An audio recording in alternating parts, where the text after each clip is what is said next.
வந்த வாசகம் என்ன தெரியுமா? அல்லொத்த கண்டன் எம்மான் அருள் தர வந்தது. கருமையான கண்டத்தை உடைய சிவபெருமான் அருளால் வந்த செல்வம் இது. இதை யாரு சொல்றான்னா குங்கிலியக்கலைய நாயனாருடைய மனைவி சொல்றாங்க. அவரே இருந்த பணத்தெல்லாம் குங்கிலியம் வாங்கி சிவபெருமானுக்கு போட்டுட்டார். குங்கிலியம்னா சாம்பிராணி போடுறது.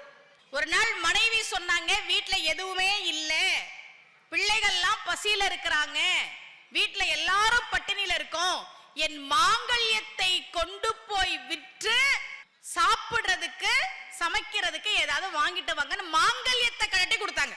அவர் அதையும் வாங்கிட்டு போய் அதையும் கொடுத்துட்டு குங்கிலியம் வாங்கி சிவபெருமானுக்கு போடுறார்.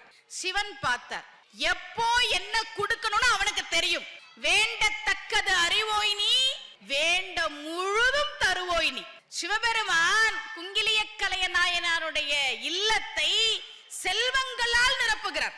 இவர் வீட்டுக்கு வரார், இது நம்ம வீடுதானா அப்படின்னு அவருக்கு ஒரே ஆச்சரியம். அப்ப மனைவிட்ட கேட்கிறார், இதெல்லாம் எப்படி வந்தது?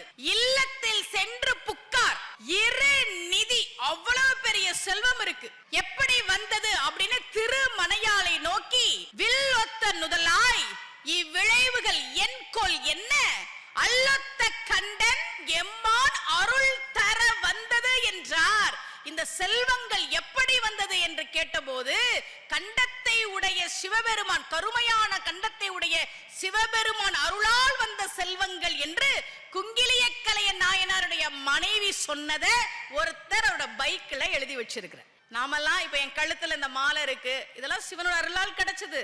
எங்க போனாலும் ஒரு 4 பேர் கையெடுத்து கும்பிடுறாங்க, எல்லா நாளும் நிகழ்ச்சி இருக்குது. இந்த வாழ்க்கையை யார் கொடுத்தது? அல்லொத்த கண்டன் எம்மான் அருள் தர வந்தது. சிவபெருமான் கேட்டா கொடுப்பார். ஒன்னே ஒன்னு பொறுமையா இருக்கணும்.